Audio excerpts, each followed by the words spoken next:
श्री ओम नमः सिद्धेभ्यः। विश्वप्रकाशि महिमानममानमेकम् ओमक्षराद्यखिलवाङ्मयहेतुभूतम् यं शङ्करं सुगतमीशमनीशमाहु अरहन्तमूर्जितमहं तमहं नमामि।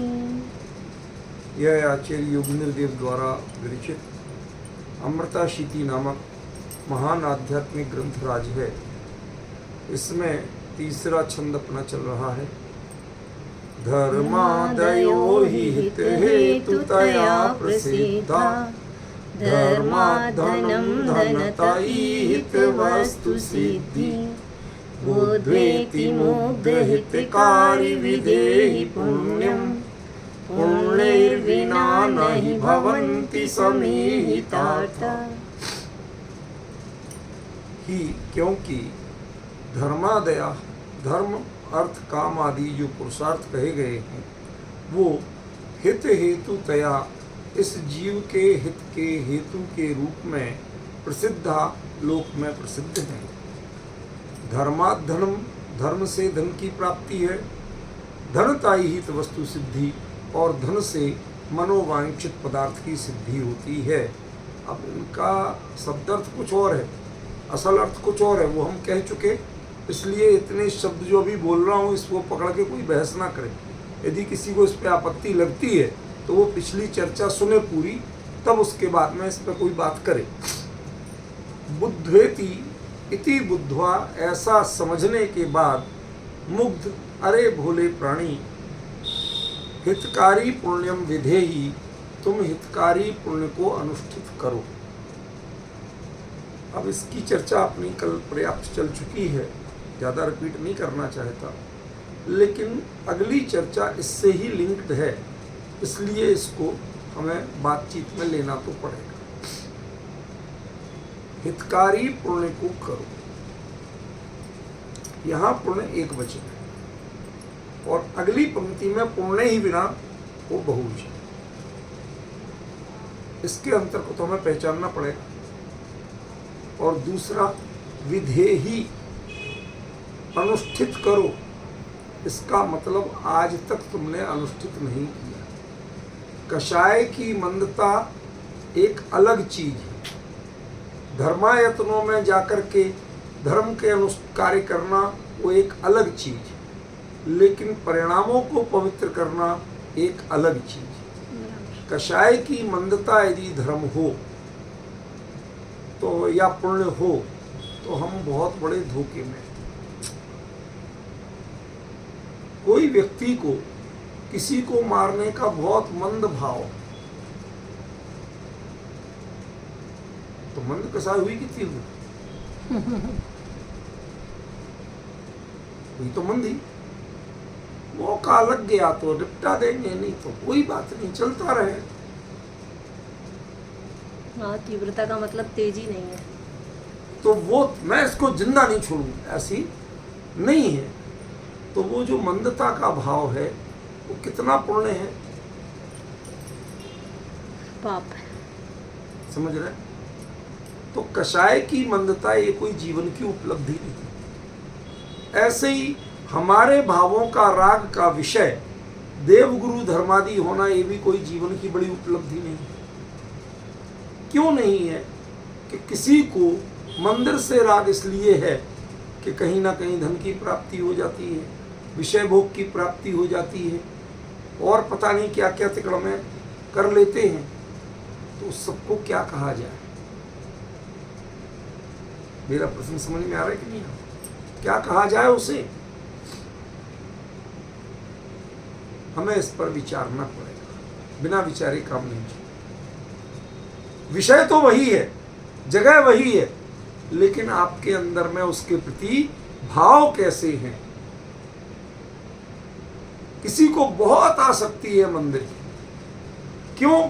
क्योंकि वो मानता है भगवान ही सब कुछ करते हैं, उसके जीवन में जो भला कर सकते भगवान ही कर सकते। बताओ कौन सा भाव है? पुण्य भाव है? ये तो स्पष्ट मिथ्यात्व है, निदान है। ये सिर्फ पाप और पाप रूप है, इसमें पुण्यपना है ही नहीं। इसलिए जिसको यदि भ्रम होता है कि हमें विषय क्या है और विषय पे तीव्र भाव होना, ये सब पुण्य पाप की निशानी नहीं है। यहां पुण्य मतलब पवित्रता, जिसमें निदान की भावना नहीं। पहली शर्त, किसी भी प्रकार की लौकिक आकांक्षा है ही नहीं। भगवान के प्रति, आराध्य के प्रति कर्ता भाव जिसमें ना हो। जो हम गुणानुवाद करें वो गुण हमें बहुत अच्छे लगे, वो हमें हितकारी लगे, तो हम उनकी चर्चा कर रहे हैं। किसके पास बैठते? कभी गर्मियों की धूप में बैठे हो? नहीं। जब 45-48 डिग्री सेल्सियस हो तो बैठना सुहाता है किसी को नहीं। और जब 2-4 डिग्री सेल्सियस चल रहा हो सर्दियों में, तो थोड़ी धूप मिल जाए, ऐसे ऐसे भाई धूप नहीं लो जरा हमारी, अभी कोई आपकी धूप ले ले तो उसे थैंक्स बोलते। और कोई धूप ना ले ऐसी अपेक्षा भी करते हो। किस मौसम में धूप हितकारी है तय तो करना पड़ेगा। आपके परिणामों की जाति वो बताती है कि भाव हितकारी है या नहीं। क्या चाहिए आपको, तय करो पहले। आपको आत्महित चाहिए, आकुलता का विनाश चाहिए कि संसार के साधन चाहिए, पहले कॉन्सेप्ट फिक्स करो। यदि संसार के साधन चाहिए तो आप डायरेक्टली या इनडायरेक्टली निदान की ओर जा रहे हैं। और जब निदान की ओर जा रहे हैं तो आपके भाव पूर्ण कभी हो ही नहीं सकते। बात समझ में? जब आप निदान की ओर जा रहे हैं तो आपके भाव कभी पूर्ण रूप हो ही नहीं सकते। इसलिए जिसे सांसारिक सामग्री के प्रति इतना भी विचार आता है किसी भी पवित्र कार्य को करते समय, तो तय जानना कि वो कार्य पवित्र नहीं है, वो भाव पवित्र नहीं है, वो भाव पुण्य नहीं है। आचार्य ने यहां कहा पुण्यम विधेहि, पुण्य करो, निदान मत करो, भोग की आकांक्षा मत करो। ये भगवान को कर्ता मत मानो कि वो तुम्हारा कुछ भी भला बुरा कर सकते हैं, तो उनके पास जाए ही क्यों? सिर्फ इसलिए जाना कि आप जाके आप क्या हो और वो क्या है, ये डिफरेंस को पहचानो। वो क्यों महान है, उन गुणों को पहचानो। वो गुण कैसे प्रकट होते हैं, उसकी प्रक्रिया को जानो और उसके बाद पुरुषार्थ करो। अब ये आज का मेन टॉपिक। कैसा पुरुषार्थ करो? पहला, धर्मात् धनम। ये जो धर्म भाव है, भले ही व्यवहार सही, लेकिन पुण्य नहीं कह रहा हूं, धर्म भाव है, इस धर्म भाव से धन की प्राप्ति होना चाहिए।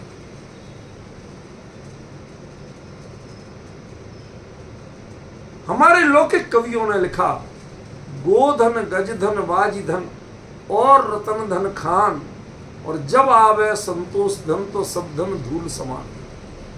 हमारे गुरुदेव बारंबार कहते थे, आप बधी धूल छे, कहते थे। क्यों? क्योंकि उन्हें अपने स्वरूप में, गुणों की चर्चा में, चिंतन में, मनन में, इसमें संतुष्टि का भाव आ गया।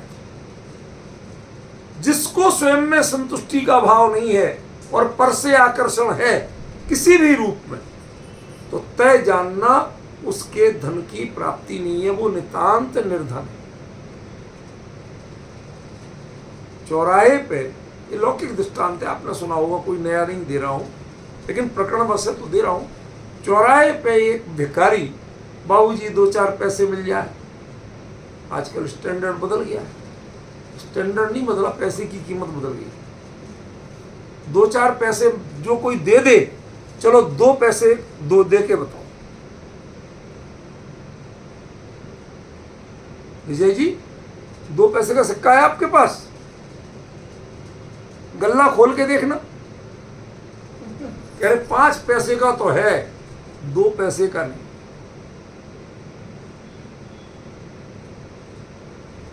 कीमत कैसे बदल रही हमारे भावों में।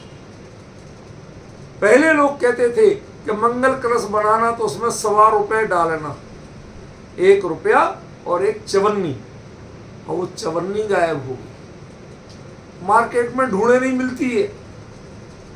तो लोग कह रहे हैं भैया 5 रुपए डाल देना, वो भी शुभ होते। अरे 4 गुना डालें, कहते 4, तुम 1 चवन्नी लाओगे ना तो वो चवन्नी अभी कम से कम तुम्हें 40 रुपए की भी मिल जाए तो बड़ी बात है बाजार में, वो भी पुरानी दिल्ली जाके जो पुराने सिक्के रखते हैं उनसे लेना पड़ेगी। कहती 4 गुना तो अभी 5 ही रुपए हुए, वो अकेली चवन्नी 40 रुपए की पड़ेगी। कहते हैं इतनी, हाँ तब तो भाई साहब 5 रुपए ठीक। माने हमने उसे मल्टीप्लाई तो किया, लेकिन मल्टीप्लाई करके भी पाया क्या, आपने वही कंजूसी की, तुलनात्मक रूप से सस्ता देखा, ठीक है ना। ऐसे ही अभी आपके परिणामों की जाति क्या है, आपके परिणामों की जाति आपकी हैसियत को बताती है। लेकिन एक बात बताना, किसी ने किसी के यहां से भूख के मारे 2 रोटी चुरा के खा ली, बताइए कितनी सजा दी जाए, कानूनन गलत तो है। मेरे जैसा कोई जज हो, भाई साहब मैं पता आप लोग भी समर्थन नहीं करेंगे मेरा, लेकिन मैं बोल रहा हूं, सुनो जरा, मेरे जैसा कोई जज हो तो उसे कहेगा कि भाई जिसने रोटी चुराई थी, तू यहीं खड़े खड़े 2 बार बोल कि हाँ भाई चोरी करना बुरी बात है, तेरी सजा तो इतनी है, लेकिन सिटी का जो कलेक्टर है उसे 6 महीने कैद बामशक्कत। क्या व्यवस्था देखता है जब पब्लिक को 2 रोटी चुरा के खाना पड़े, तो क्या व्यवस्था देखता है।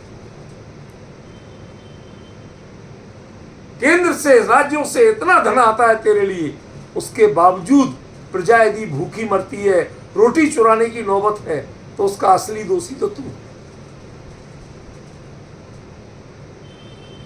अब कानून की किताब नहीं मानेगी इसे, लेकिन मैं इसको न्याय मानता हूं। जिसकी जिम्मेवारी है वो ले।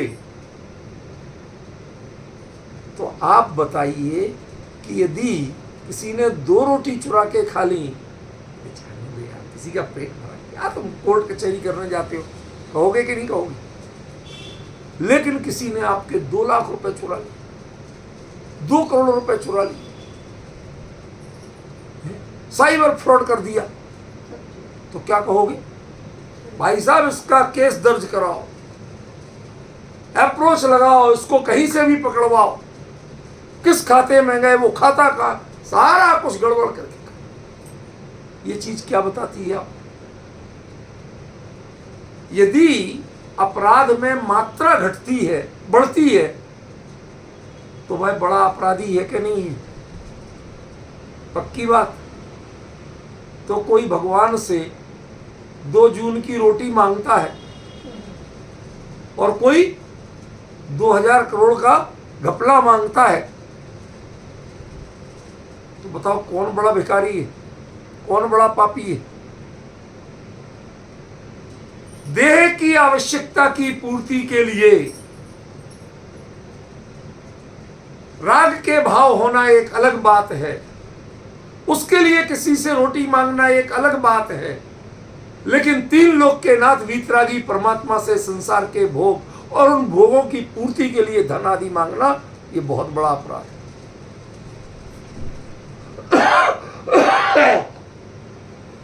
बात समझ में आई कि नहीं आई। बहुत बड़ा अपराध है। इसलिए भगवान के सामने जो ये बड़े भिखारी खड़े हो जाते हैं और अरबों की डिमांड करते हैं, इनको तुम भला आदमी मत मानना, ये बड़े बदमाश। जो चक्रवर्ती आदि पद की कामना करते बैठते हैं, ये बड़े बदमाश। और जो तुम थोड़ी बहुत सोचते हो कि भाई हमारे शांति से बस पेट पलता, चाहे बच्चे पढ़ ले, बस हमें और कुछ नहीं चाहिए, तो आप छोटे बदमाश हो। अपराध तो कर रहे हो, ऐसा नहीं अपराध नहीं कर रहे, लेकिन एक अनिवार्य आवश्यकताओं की पूर्ति, उसका राग होना, और एक भोगों की इतनी गृद्धता, उसके लिए करोड़ों अरबों की अपेक्षा करना, इन दोनों की अपराध की जाति में बहुत बड़ा अंतर है। बुरा मत मानना, जिन्होंने एक विधान करके यदि 10 लाख का फायदा हो गया तो अगला वो 10 दिन का विधान करता है, 8 दिन का विधान करता है कि मुझे और 80 लाख का फायदा हो जाए। तो बताइए वो पुण्यात्मा है या पापात्मा? लेकिन आप में से कोई मानते हो उसे पापात्मा? भाई साहब, इन्होंने तो 8 दिन का विधान थापा है, समाज उसका माला पहना के, शॉल उड़ा के सम्मान करता, चारों ओर उसकी चर्चा होती है, लोग बाग से, अरे भाई साहब जय जिनेंद्र, जय जिनेंद्र। क्या है ये? कभी आपने उसके भावों की स्टडी की? किन भावों से तुम कर रहे हो ये जाना? नाम नहीं बताऊंगा, लेकिन हमारी समाज के एक बहुत बड़े विद्वान के सगे संबंधी, उन्होंने एक बहुत बड़ा विधान किया। मैंने ऐसे ही पूछ लिया कि भाई साहब, अरे कई दिनों से कुछ घर में गड़बड़ चल रही थी, हर काम उल्टा सीधा हो रहा था। तो मैंने कहा चलो भाई, पूछ लिया, जो विद्वान थे उनसे पूछा, उन्होंने कहा भाई करना तो कर लो, तुम जाओ। समझ गए? कोई खोटे काम तो कर नहीं रहे। मैं कहता हूं महा खोटा काम कर रहे। वीतराग भगवान की आराधना वह भोगों के जो जहर से मिली हुई तो नहीं होना चाहिए। तुम संसारियों से मांगो तो हमें समझ में आता है, लेकिन वीतराग से मांगते हो तो हमें समझ में नहीं आता। वो स्पष्ट अपराध लगता है। इसलिए आचार्य ने कहा कि तुमने आज तक पुण्य नहीं किया, चाहे तुमने जितने चाहे व्रत किए हो, जितने चाहे पूजाएं की हो, जितने चाहे विधान अनुष्ठान किए हो, जितने चाहे बार पंचड़क में इंद्र बन लिए हो। आचार्य कहते हैं तुमने आज तक पुण्य नहीं किया, भैया पुण्य कर लो। ये मनुष्य भाव बीता जा रहा है, पुण्य कर लो। लेकिन करना कौन सा पुण्य? हितकारी पुण्य। विधेयी, विधि पूर्वक करना। क्या है पुण्य की विधि? उसकी सबसे पहली विधि है, जैसे हम मंदिर में भगवान के प्रक्षाल करना है तो सबसे पहली विधि क्या है?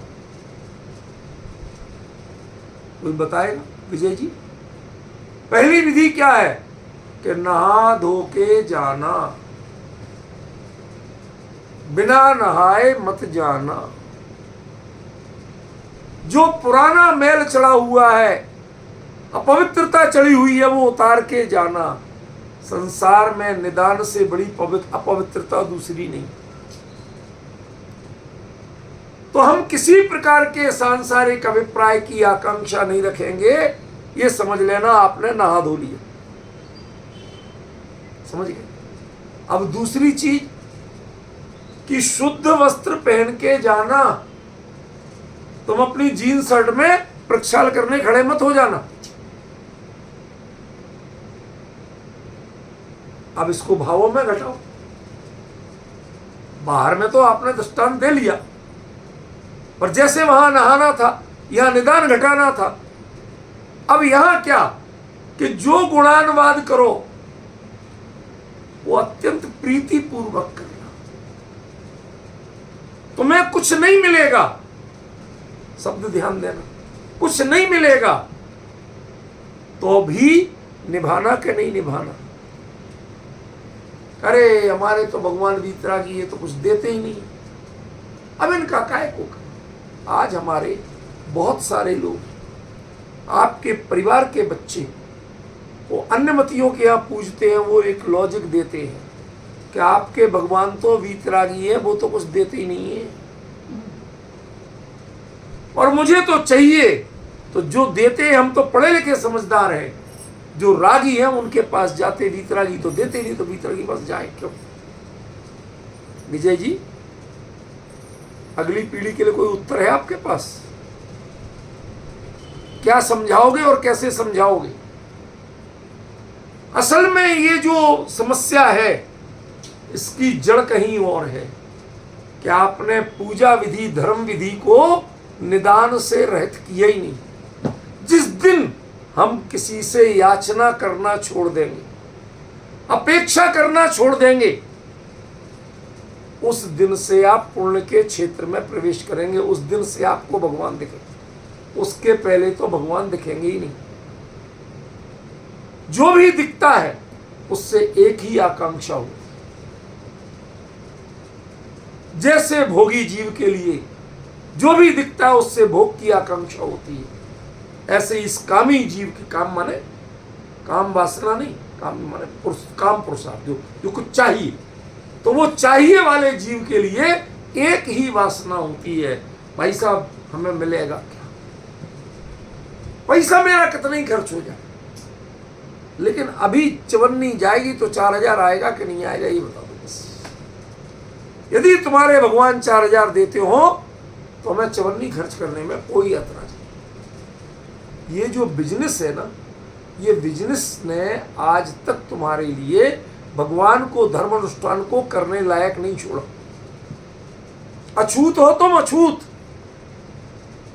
ये गंदगी उतार के आओ, तब तो स्नान किए हुए बनोगे।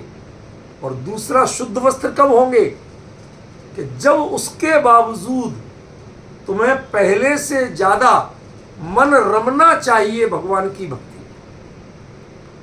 अब मांगना तो है नहीं, तो अब क्या करोगे? यहां अपनी समाज में मैं जरा खुल के बोल रहा हूं, जितने चालीसा हैं भगवानों के, जगह जगह चालीसा बने ना, जितने चालीसा हैं इनके मुकाबले गृहीत मिथ्यात्व को बढ़ाने वाले, पाप को बढ़ाने वाले कोई स्तुति पाठ नहीं। इनमें सिर्फ और सिर्फ गृहीत मिथ्यात्व बढ़ाया गया। एक भी चालीसा आज तक ऐसा नहीं बना जिसमें भगवान के गुण बताए गए। सीता का प्रति कमल रचाया है, बोलिए क्या है? सीता की अग्नि परीक्षा हो रही थी, आपने सरोवर बना दिया, कमल रचा दिया, क्या है ये कर्तावाद नहीं है। ये वीतरागी को जगत का कर्ता मानना नहीं है। और मजे की बात, वही की वही कहानियां हर चालीसा में। हमें समझ में नहीं आता कि आदिनाथ भगवान ने सीता का कमल रचाया था, कि पार्श्वनाथ भगवान ने रचाया था, कि महावीर भगवान ने रचाया था। सबके चालीसा में वही लिखा।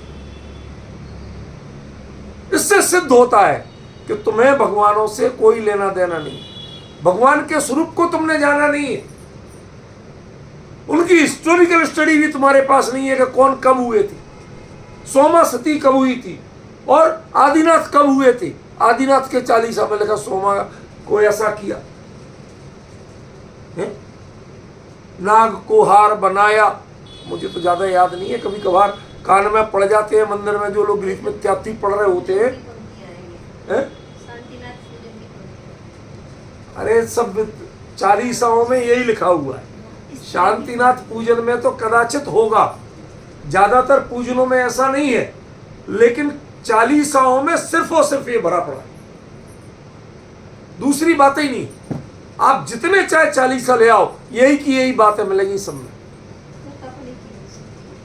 नहीं, कर्तापने की सिद्धि है, लेकिन थोड़े विवेक की बात तो करो।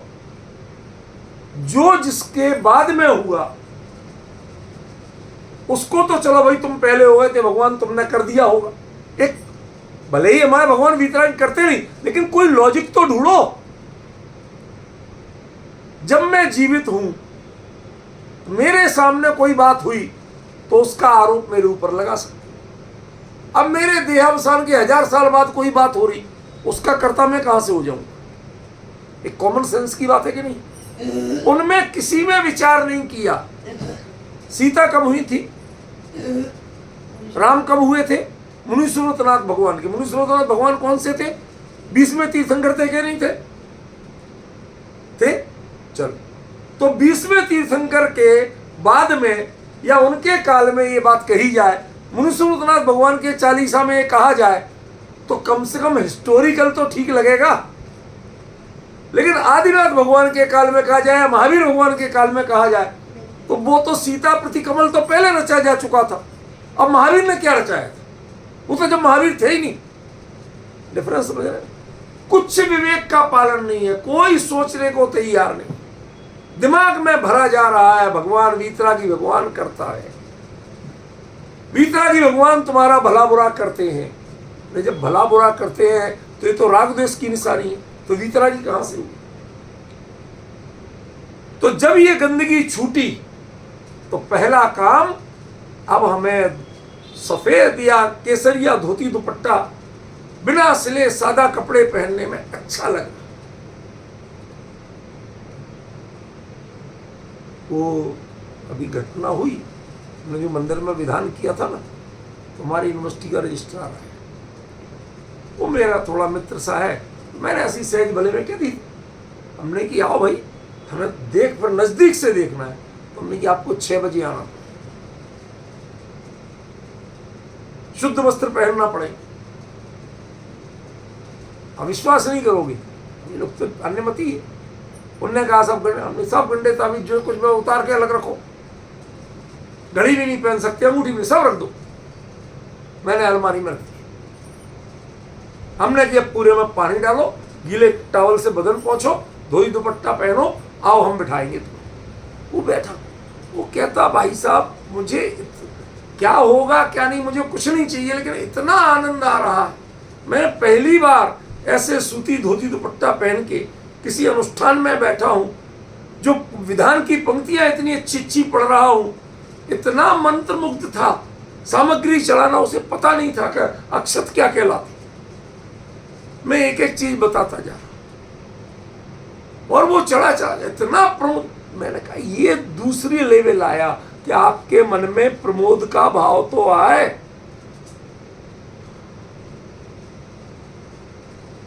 पहला तो हमने वासना छोड़ी, और दूसरा फिर उदास होके नहीं पड़े, खेद खिन्न होके नहीं पड़े, कहते अब तो पूजन में मजे ही खत्म हो गया। कई लोगों को ऐसा लगता है कि जैसे किसी के घर में बढ़िया काजू बादाम आए, लेकिन उसकी 32 बच्चों ने गायब कर दी। अब वो बेचारा खाए कैसे? तो वो बच्चों ने कहा कि हमारे जो बादाम भिगोए हैं ना, ये दादाजी छील छील के दे दो, छिलका उतार के। तो वो छील तो रहा है, लेकिन छीलने में प्रसन्नता का भाव। ऐसे हम पूजन तो कर रहे हैं, लेकिन जब हमें कह दिया जाए भगवान वीतरागी हैं, ये परके करता, तुम परके करता नहीं नाथ, ऐसा जब पढ़ते हैं तो हमारा उत्साह भंग हो जाता है। इसका मतलब है आप पैंट शर्ट में भगवान का प्रक्षाल कर रहे हैं। जैसे धोती दुपट्टे में पवित्रता होती है, ऐसे तुम्हारे भावों में निदान तो हट गया, लेकिन निदान हटने के बाद प्रसन्नता का भाव, प्रमोद का भाव वो कई गुना बढ़ना चाहिए। क्यों? अभी तक तो हम पूजन की पंक्ति पढ़ते कब थे, विधान की पंक्ति पढ़ते कब थे? हमारा दिमाग तो लगा रहता था कि हमें क्या मिलेगा।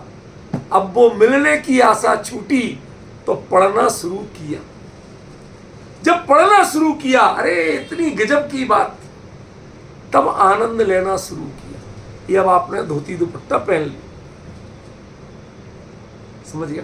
पूर्णिमा ने पवित्रता बताया था ना, वो पवित्रता बता रहा हूं। फिर तीसरे लेवल पे आओ कि धोती दुपट्टा पहन लिए, शुद्ध वस्त्र पहन लिए, पर सामग्री भी प्रासुक चाहिए कि नहीं? कि नहीं चाहिए? तो अब बताओ पुण्य करने में सामग्री प्रासुक कहां से लाओगी?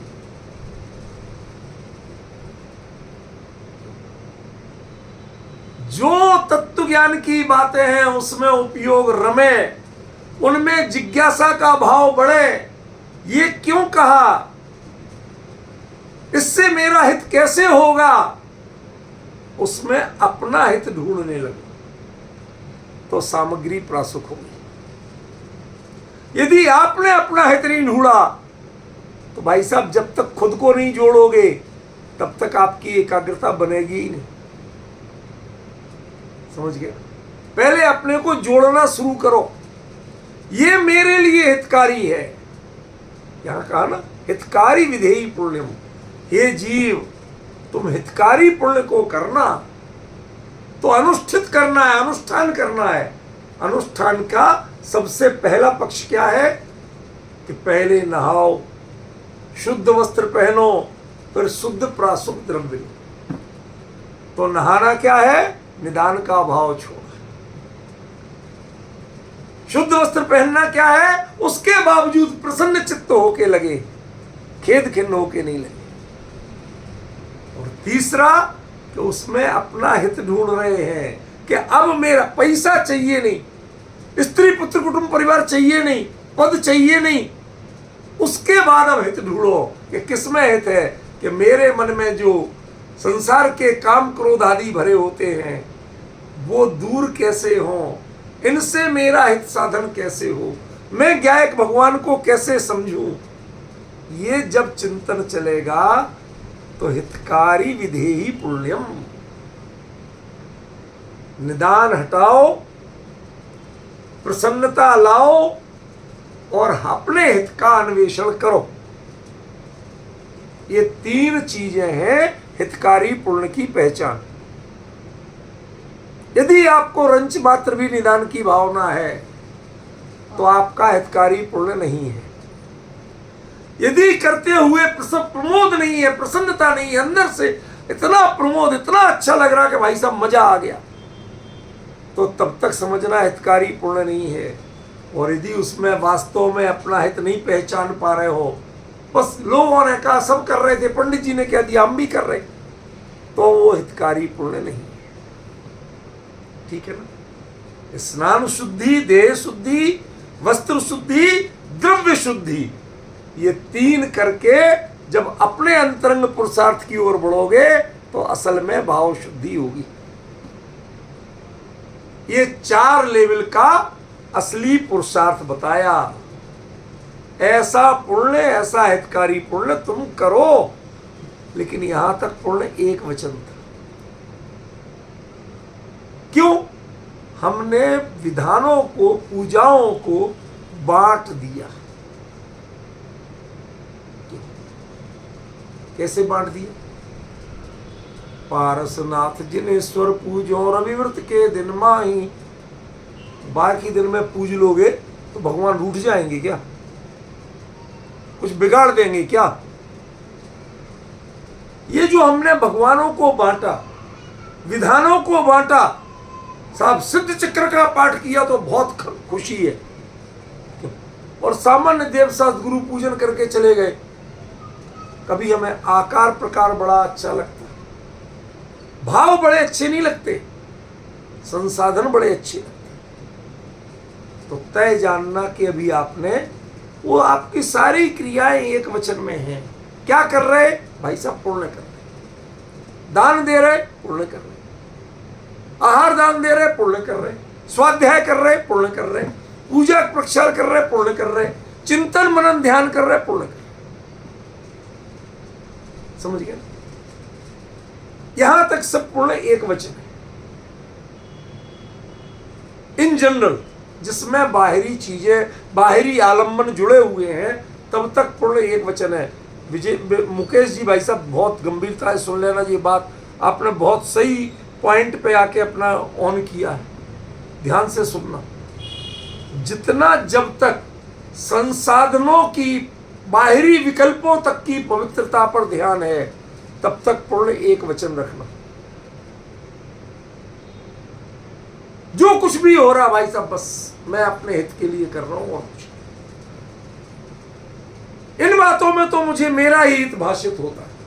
जो टोडरमल जी साहब ने लिखा है स्वरूप सम्यक स्वरूप मिथ्या दृष्टि प्रकरण में, प्रायोग लब्धि के विवेचन में, इनमें तो मुझे मेरा ही हित भाषित होता है। इनमें माने बाहर से वो विरक्त नहीं है, संसाधनों से विरक्त नहीं है, आलम्बन से विरक्त नहीं है, आलम्बन से जुड़ा हुआ है, उसके बावजूद वह कहता है इन सब में मुझे मेरा हित भाषित।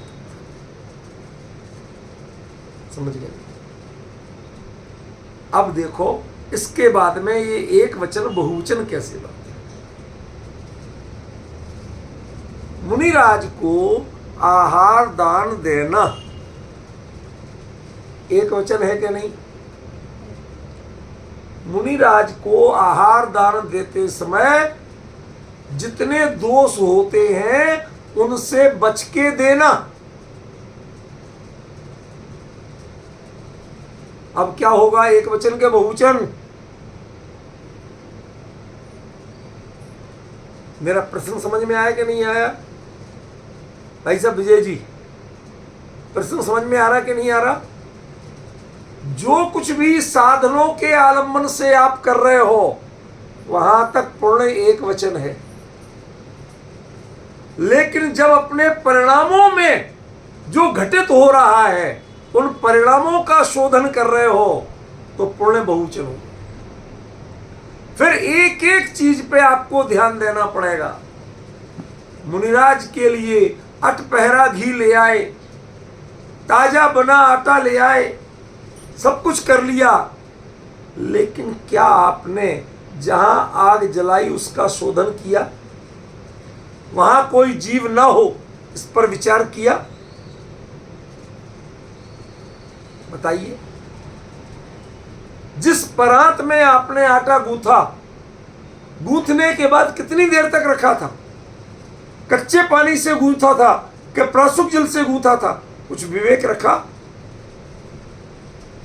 तो अकेले सामग्री की शुद्धि इससे काम नहीं चलेगा, विधि की शुद्धि भी जरूरी है। सामग्री की शुद्धि तक आपके भाव एक वचन में है, आपका पूर्ण एक वचन में, लेकिन ज्यों ही विधि की शुद्धि शुरू होती है, सामग्री शुद्ध होते हुए भी सारे अंतराय हो सकते हैं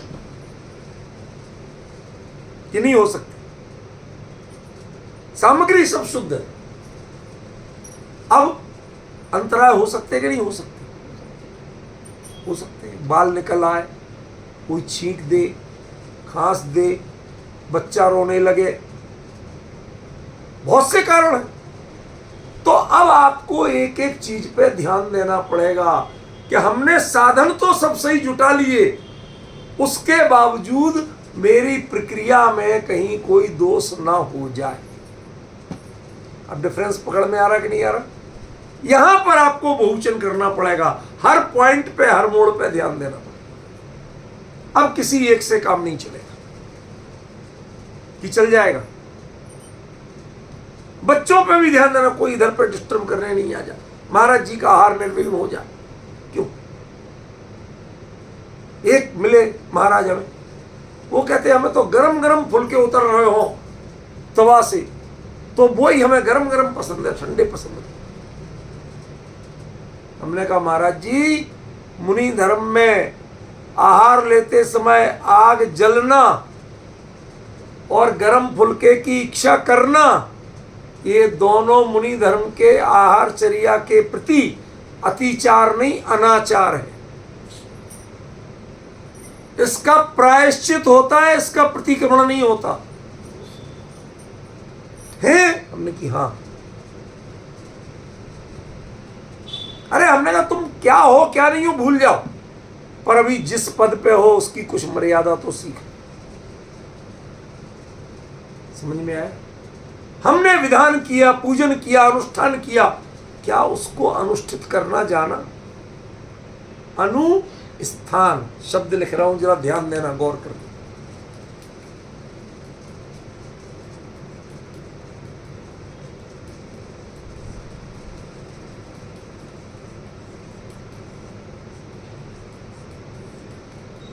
कभी जाना था, पढ़ने में आ रहा है कि नहीं आ रहा है? अनु माने बाद में, स्थान, भगवान के बाद में अपना स्थान तय करना, दूरी घटाना, इतनी घटाना कि भूतकाल प्रभु आपका वह मेरा, वर्तमान वर्तमान जो आपका वह भविष्य जान, इतनी नजदीकी आ जाए यद्यपि मैं इस छंद से सहमत नहीं हूं, तो दृष्टांत में बोल रहा हूं, समझ में आया? जब भगवान के बाद ही अपना स्थान दिखे, एंड द नेक्स्ट, इतनी भावों की पवित्रता आ जाए, तब उसको कहेंगे अनुष्ठान।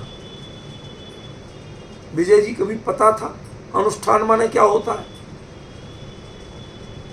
इसीलिए कहता हूं कभी कभी सुनो, विचार करो। आप तो अब रेगुलर सुनते हो, और बाकी लोग कहते कभी कभी इन पर विचार तो करो। लोग विचार करने की हिम्मत नहीं करते, कोशिश नहीं करते। अनुष्ठान, आज हम आप भगवान वेदी में विराजमान है, मैं नीचे खड़े होकर पूज रहा हूं, लेकिन ध्यान रखना भगवान, हम वहां तक आ पहुंचे हैं कि जहां से अगला कदम बढ़ेगा तो हम आपके बगल में बैठे। हमारे भाव आपके अनुष्ठानवाची हो गए। आप वीतरागता में हैं तो हम वैराग्य में हैं, आप समाधि में हैं तो हम व्यवहार धर्म ध्यान में तो हैं, उससे दूर नहीं है। यहां मीलों की दूरी नहीं है, बस इसके बाद आप हो और आपके बाद में हो। भले ही हम छद्मस्त हैं, आप वीतराग, हम संसारी हैं, आप मुक्त हैं, उसके बावजूद अनुस्थान, हमारा स्थान उनके बाद तय है। उसको कहते हैं विधेयी। मैंने कहा था ना, विधेयी माने अनुष्ठान करो, बताया था ना। देखो, अपने को उनके बाद स्थापित करो, उनकी क्यू में लग जाओ। किसकी क्यू में लगना? भगवान वीतरागी है तो मैं वीतरागता नहीं तो कम से कम वैरागी के भाव में तो लगो। समझे? ऐसे जब हमने अपने आप को किया तो उसका मतलब है, आचार्य देव ने आपको जो कहा कि हे मुग्ध, हे भोले प्राणी, पुण्यम विधेयी, हितकारी पुण्यम विधेयी, तुम हितकारी पुण्य करो। समझ में आएगा? देखो, संसारी जीव को सबसे पहले क्षयोपशम लब्धि, विशुद्धि लब्धि, देशना लब्धि, प्रायोग लब्धि, ये चारों सम्यक दर्शन नहीं है। लेकिन पहले इनकी प्राप्ति जरूरी है कि नहीं है? कि इनके बिना सम्यक दर्शन हो जाएगा? बस समझ लो यही है हितकारी पुण्य। ये पूरे के पूरे हितकारी पुण्य है। टोडरमल जी ने क्षयोपशम लब्धि की क्या परिभाषा दी? ज्ञानावरणादि कर्मों का क्षयोपशम हुआ जिससे तत्व विचार करने की शक्ति हुई। क्षयोपशम नहीं है, तत्व विचार करने की सामर्थ्य हुई, उससे तुम तत्व विचार करते हो, ये क्षयोपशम। तुम गड़ा खजाना खोद लेते हो, ये क्षयोपशम नहीं। तुम IIT क्रैक कर लेते हो, ये क्षयोपशम नहीं है। क्यों भाई साहब? ये क्षयोपशम नहीं है। तो क्षयोपशम क्या है? कि जिससे अपना हित करने की समझ आई, उसका नाम क्षयोपशम। कसायों की मंदता हुई, ये विशुद्धि नहीं है। जिससे तत्व विचार करने में उद्यम हुआ, ये विशुद्धि। पॉइंट समझ रहे? आत्महितकारी विषयों को मैंने पढ़ा, ये देशना नहीं है। पढ़ा और पढ़ के मुझे ऐसा लगा कि ओ, मुझे तो इन बातों की खबर ही नहीं थी। अब आप देशना को पात्र बन रहे हैं। क्रम समझ में आ रहा कि नहीं आ रहा? ये है हितकारी पुण्यम विधेयी। और कुछ हितकारी पुण्य नहीं है, पूजा पाठ अनुष्ठान कुछ नहीं। असली हितकारी पुण्य ये, जिसमें तुम्हारा हित निहित हो, ऐसे कार्य करो तो जब क्षयोपशम, विशुद्धि, देशना और प्रायोग्य यहां तक पहुंचे तो हम आपका हित निहित होगा। उसका नाम है हितकारी पुण्य। लेकिन अब इस समय जब अंतर में उतरना है तो टोडरमल जी ने एक वाक्य लिखा है कि ये चार लब्धियां तो इस जीव को अनादि काल से अनेकों बार प्राप्त हुई, लेकिन कर्ण लब्धि नहीं हुई तो ऐसे सम्यक दर्शन की प्राप्ति नहीं। पॉइंट समझ में आ रहा कि नहीं आ रहा? समझ में आ रहा? जब आप एक लेवल पे पहुंच के हर बार फेल होते हो तो आपको एनालिसिस करना पड़ेगा कि आप क्या क्या चूक करते हो। जो पास होते हैं वो क्या चूक नहीं करते हैं, और तुम्हारे अंदर क्या चूक होती है।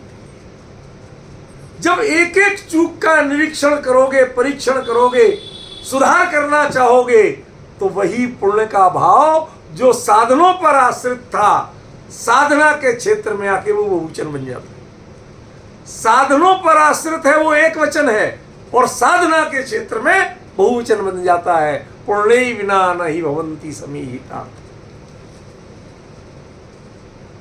मैंने कहा था पिछले छंद में जो पुण्य की बात है और इस छंद में पुण्य की बात है, दोनों में अंतर। आचार्य ने यूं ही रिपीट नहीं किया है, शब्द वही है लेकिन अभिप्राय भिन्न है।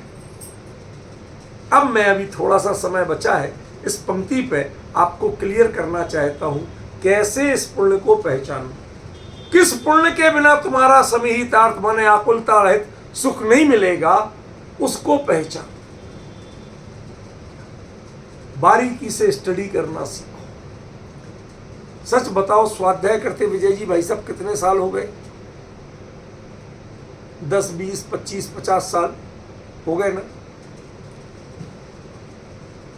जो स्वाध्याय परम तप है उसने आपको तपा क्यों नहीं पाया? उससे आप तपे क्यों नहीं? तपेंगे तो निखरेंगे, विकार जलेंगे, लेकिन सोना कभी जलता नहीं है जितना चाहे तपा लो, बल्कि वो तो निखरता है। विकार जितने जलेंगे स्वरूप उतना निखरेगा। आपके स्वाध्याय रूपी परम तप में कितने विकार जले और कितना स्वरूप निखरा, इसकी स्टडी करके बताओ। कभी की हो तो बताओ। स्वाध्याय करते रहे, सुनते रहे, लोगों से पूछते रहे, वाचना भी की, प्रचना भी की, अनुप्रेक्षा भी की, आमनाय भी किया, धर्मोपदेश भी किया। सारी गड़बड़ी ये हुई कि जितनी प्रक्रिया की वो दूसरों को सुना के चरितार्थ करो। लास्ट चीज क्या है? धर्मोपदेश। स्वाध्याय का जो 5वां अंग धर्मोपदेश है वो दूसरों को सुनाना नहीं।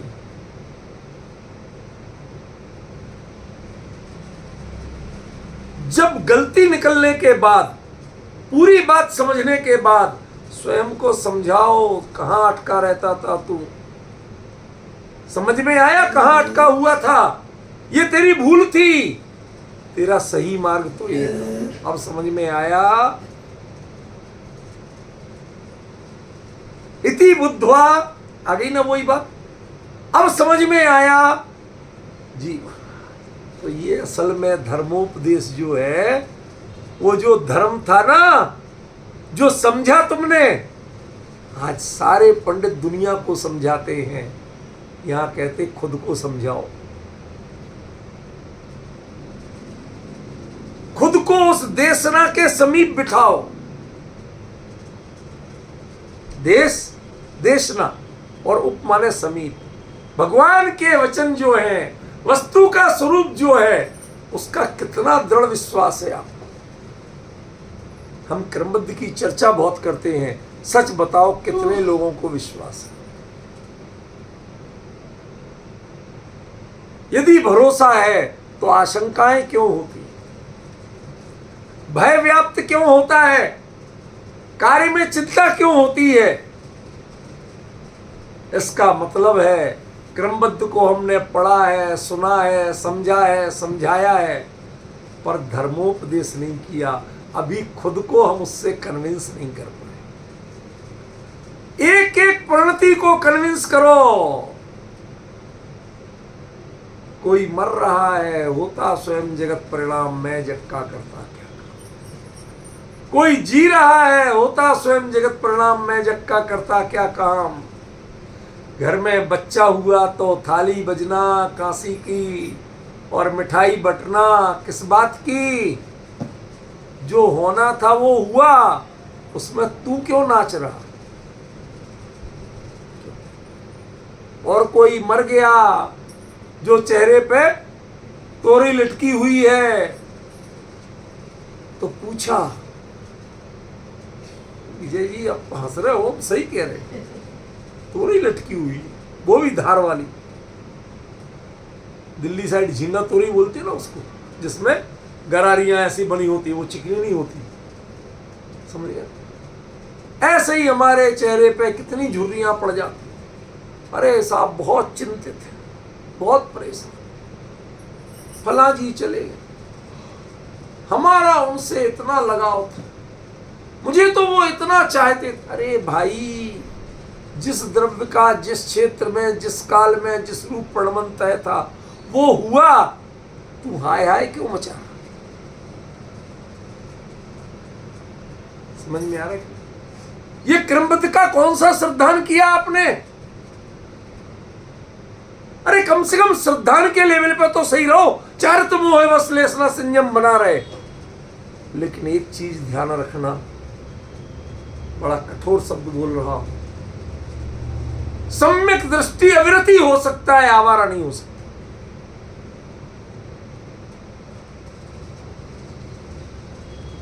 यदि आपका श्रद्धान सही है तो आपके आचरण की भी एक मर्यादा होगी,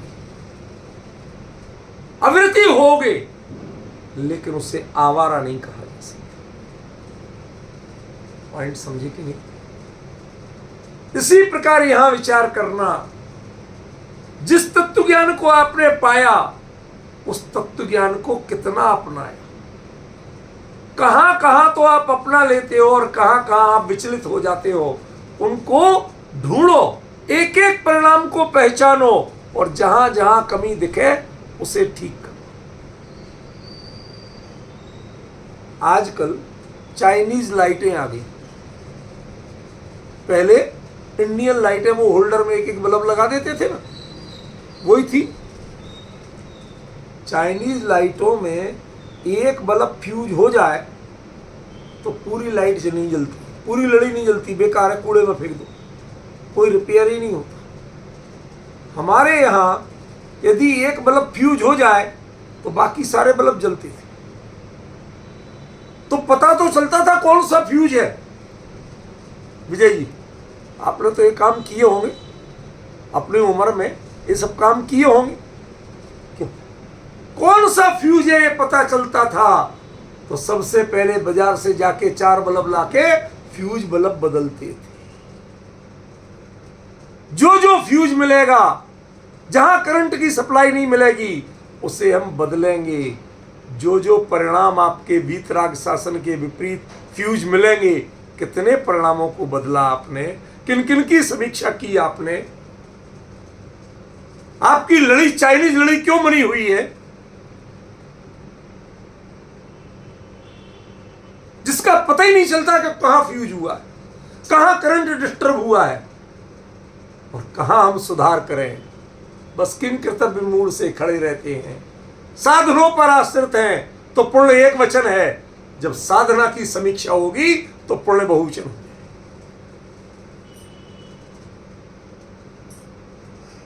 अब डिफरेंस ख्याल में आया, आचार्य ने बहुवचन क्यों कहा?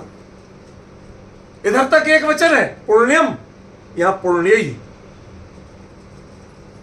हमने ज्ञानियों के वचनों की गंभीरता को पहचानने की कोशिश नहीं की। हम बड़े आलसी हो गए हैं, बहुत कंजूस हो गए। कौन खर्च करे, दिमाग खर्च करने को तैयार नहीं। कहीं घिस गया तो, जबकि एक ही चीज है कि जितना घिसो, जितना खर्च करो, उतनी शार्पनेस बढ़ती है। चाकू की धार जितनी घिसोगे उतनी शार्पनेस बढ़ेगी। ऐसे ही हमारे जो सूक्ष्म ज्ञान भी है, उसे आत्महित के क्षेत्र में जितना प्रयास करोगे, जितना लगाओगे, उतनी शार्पनेस बढ़ेगी। धार मिटने वाली नहीं है, लेकिन हम वो काम नहीं करते। इसलिए आचार्य को कहना पड़ा, पुण्य ही बिना, तुम हितकारी पुण्य करो, जब तक साधन जुटाओगे,